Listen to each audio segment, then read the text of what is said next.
Today's video is on, as you can see, the fuse for the Tellermine 35. I finally got around to finishing up the restoration on it.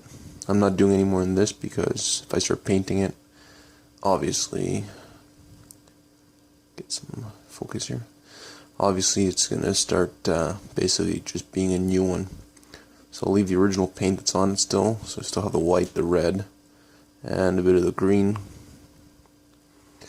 What I did was, well, you saw in my other video that I completely took it apart, cleaned it so all the pieces inside weren't just a solid piece and they were able to all move, and got some wire for hanging pictures, and I just wrapped it up on here for the pull string for arming it.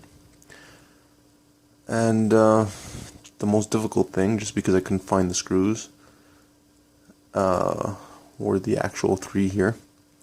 Those were all made from screw blanks which had the pan heads on them. I had to basically turn it down using a drill press and a file, and then tap these all to M3 by 0.5. Yeah, metric threads. Fun to play with. It wasn't an easy job. It took me about 3 hours to get the three of them done. And they aren't perfect, they're a little small, even though I did bang the heads out a bit more, or it would have been even smaller than that. Anyways, so now that that's done, I could basically show you how it's all together. As you see here, this is how you would get it in a package. And I'll show you how it's basically installed. I don't have mine because for a piece of sheet metal, it's quite expensive, so I'll just show you here, basically. So this is just a cap to protect the blasting cap on the fuse, which is, well, blasting cap, I guess you'd call it a primer, which is connected to that right there. You could actually see the bottom of it. When I got this fuse, although it was deactivated, the primer wasn't struck. You've seen that, I think, in my other video. So as a safety here, I don't know if it'll ever actually set it off, so I'll just remove the base plug here. And this way I don't have to worry about accidentally setting it off and making the neighbors unhappy with the noise that it's going to make. This fuse, when it's installed on a mine, first off, you see there's a special tool for installing it, but it's just screwed onto the mine. So you put it on the top, screw it on, it sits there fine. Then what's done with it is, when it's finally set, it's going to take about 400 pounds direct pressure, or supposedly a 200 pound pressure on the side of the mine to fire off the fuse. The fuse is a shear pin type fuse. So there's a striker, as you saw in my other video, there is a striker that is compressing a spring, and there's a pin that holds a striker in the main body, which is the thing you see right here, the metal thing.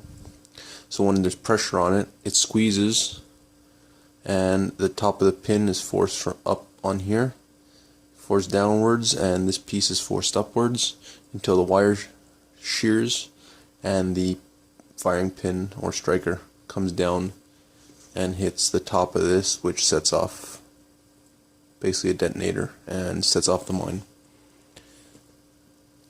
So now we've got this installed.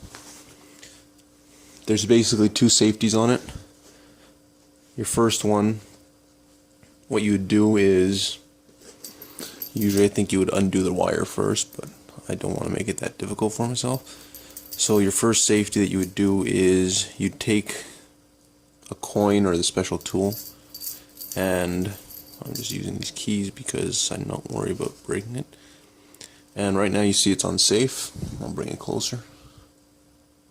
It's on safe. You see where the dot is. You take your coin, turn, and hopefully not break anything. And now it's on fire.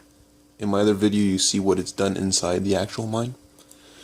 So now the only thing that's holding this whole thing together is the second safety pin and the shear wire.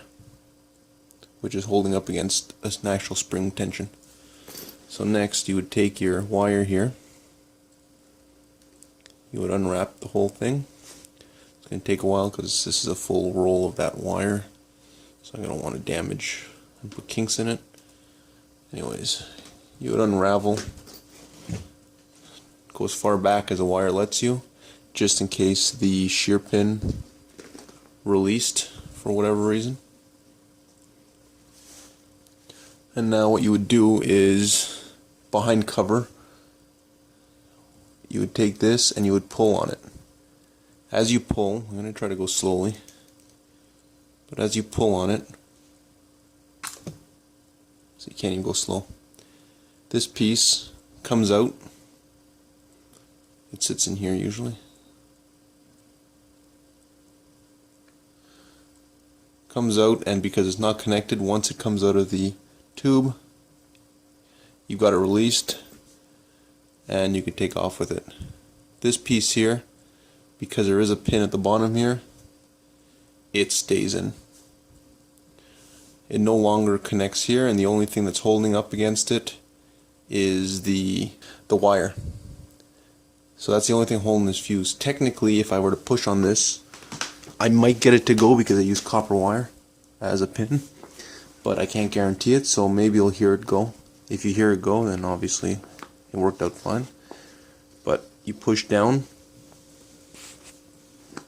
and obviously it's not firing. There's too much force on it. But what it would be is this gets pushed in, as I said, it shears that wire and the thing flies out. I could have done it with a piece of soldering wire. I did it the other day just to test it. So that would be able to be pushed by hand. But this, I could try to stand on it. I'll put a piece of something down and I'll see if I could fire it by standing on top of this. But alright, let's see if I could get this to go. Move it down here. Put this on the block. As you see, it moves. That's probably just because the wire is now getting pretty much, it's free to move a bit on the, so I'll do this and I'll push down on this. It is in fire. I'll see if it fires. There you go. When there's enough pressure, it fires, and that hits the actual firing pin, the primer, and sets off the mine. So that, oh, there's a spring. That there is how these things are actually installed and fired. Now, there is a way to uninstall them. Now it's too late, I've fired it, but what normally you would do is, to make it safe, you would take this and turn back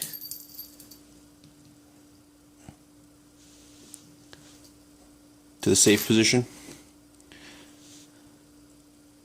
So in the safe position, you wouldn't be able to, even if it tried to fire, there's a block on it like you saw in my other video. And at this point it would be safe to basically plant the mine somewhere else. An issue with this is the mines themselves were usually fitted with anti-handling devices. This means that you lift up the mine to take it out of the hole, even if you've made this safe, there's another device on it that will cause a mine to explode.